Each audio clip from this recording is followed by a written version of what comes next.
Assalamualaikum warahmatullahi wabarakatuh. Bismillahirrahmanirrahim. Hari ini kita kembali membaca buku Malapetaka Runtuhnya Khilafah karya Syekh Abdul Qadim Zalum pada bagian yang ke-15. Judulnya adalah Mustafa Kemal menjadikan Ankara sebagai markasnya.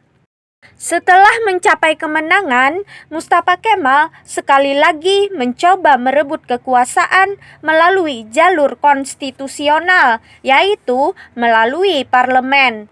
Pemilihan anggota parlemen sedang dipersiapkan, namun masih menggunakan paradigma yang lama, yaitu Parlemen Utsmaniyah yang berada di bawah kekuasaan khalifah. Namun, Perdana Menteri Ali Ridho adalah orang yang lemah. Begitu ia merasa bahwa rakyat cenderung lebih percaya kepada Mustafa Kemal, ia menganggap perlu membuat kesepakatan dengannya. Untuk itu, ia mengutus Salih Pasha, Menteri Angkatan Laut, untuk menemui Mustafa di Anatolia. Selanjutnya, pada tanggal 18 Oktober 1919, Salih Pasha mengadakan pertemuan dengan Komite Parlementer yang kemudian dikenal dengan nama tanda kutip Konferensi Amasya. Konferensi ini berlangsung selama beberapa hari. Salih Pasha berhasil melakukan rekonsiliasi antara para anggota komite dan pemerintah. Langkah pertama yang diusulkan dalam konferensi itu dan langsung disetujui oleh kedua belah pihak adalah tidak melakukan pelanggaran terhadap hak-hak kesultanan dan khilafah. Selanjutnya, pemerintah Istanbul mengakui seluruh resolusi yang dihasilkan dalam konferensi Rum dan konferensi Sivas. Perdebatan yang panas terjadi manakala kedua pihak membahas masalah pembubaran komite parlementer.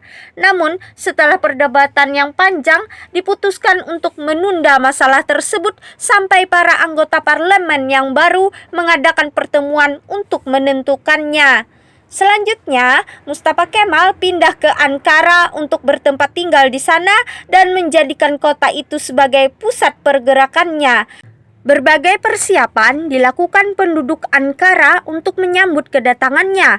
Pada pagi hari saat dia dijadwalkan tiba di Ankara, para penduduk setempat bangun lebih awal dan menunggu kedatangannya dengan penuh harap.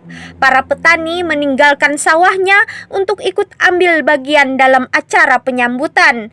Para darwis menyelenggarakan suatu upacara penyambutan yang besar dengan membawa spanduk-spanduk hijau berukuran besar yang bertuliskan ayat-ayat suci Al-Quran. Ketika dia tiba di kota itu, orang-orang bersorak-sorai, para wanita berteriak histeris, takbir dan tahlil pun dikumandangkan. Mustafa Kemal memasuki kota bagaikan seorang pahlawan dan selanjutnya bertempat tinggal di sana.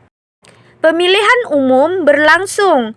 Mustafa Kemal terpilih sebagai anggota parlemen dari wilayah Ankara. Kemudian, utusan-utusan dari berbagai wilayah datang ke Ankara. Mereka mengadakan perundingan awal mengenai berbagai masalah mereka. Selama perundingan berlangsung, sejumlah usulan diajukan untuk melaksanakan sidang parlemen di ibu kota dan membubarkan komite, mengingat bahwa para anggota komite telah menjadi utusan-utusan resmi di parlemen. Namun, Mustafa Kemal menolak mentah-mentah kedua usulan tersebut dan dengan berapi-api ia berkata, komite parlementer harus terus dipertahankan hingga kesetiaan parlemen kepada nilai-nilai keadilan bisa terbukti dan kebijakannya terlihat jelas. Adapun perpindahan ke ibu kota merupakan suatu kebodohan belaka. Apabila Anda berbuat demikian, Anda sama saja dengan hidup di bawah belas kasihan penjajah barat. Karena Inggris masih menguasai negara dan para penguasa akan selalu mencampuri urusan Anda. Bahkan mungkin saja Anda akan ditangkap. Oleh sebab itu, sidang-sidang parlemen harus diselenggarakan di Ankara ini agar parlemen tetap bebas dan independen.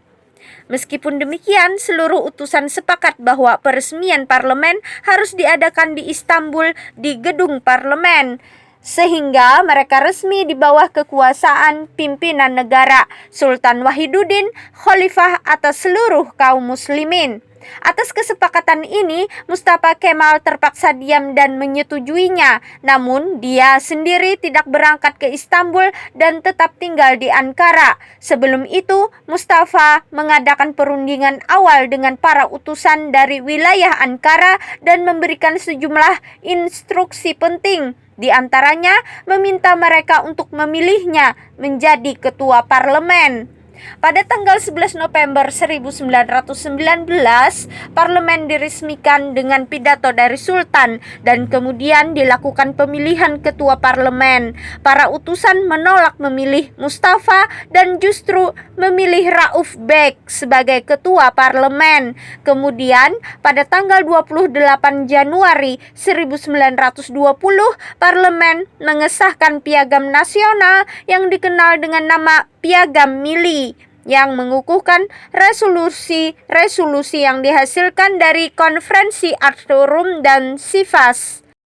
Piagam tersebut menyerukan kemerdekaan dan kebebasan sepenuhnya provinsi-provinsi yang mayoritas dihuni oleh bangsa Turki, termasuk Istanbul dan wilayah-wilayah sekitarnya yang terbentang di sepanjang Laut Marmara. Piagam itu juga menetapkan bahwa nasib wilayah-wilayah negara khilafah lainnya akan diputuskan melalui referendum. Sementara itu, negara-negara Eropa memberitahukan kepada pemerintah Utsmani melalui suatu memorandum resmi bahwa Istanbul dan kawasan selat harus tetap di bawah kekuasaan Sultan. Para pengikut Mustafa Kemal menganggap hal ini sebagai kemenangan perjuangan mereka. Karena itu, mereka merasa optimis bahwa mereka akan dapat membuat kesepakatan yang lebih adil dengan bangsa-bangsa Eropa. Oleh karena itu, Mustafa mulai berupaya untuk menjatuhkan pemerintahan Ali Ridha Pasha dan menggantikannya dengan pemerintahan nasionalis. Ia terus-menerus menekan para utusan untuk melakukan inisiatif ini dan menggunakan segala upayanya. Namun, para utusan menolak mendengarkan usulan Mustafa Kemal. Oleh sebab itu, ia menjadi sangat marah dan menyadari bahwa rencananya untuk merebut kekuasaan melalui jalur yang konstitusional dan menggantikan sistem khilafah dengan sistem republik telah mengalami kegagalan. Untuk itu, ia kembali menyiapkan pemberontakan untuk merebut kekuasaan melalui jalan kekerasan. Demikian pembacaan buku Malapetaka Runtuhnya Khilafah pada bagian ke-15. Semoga bermanfaat. Wassalamualaikum warahmatullahi wabarakatuh.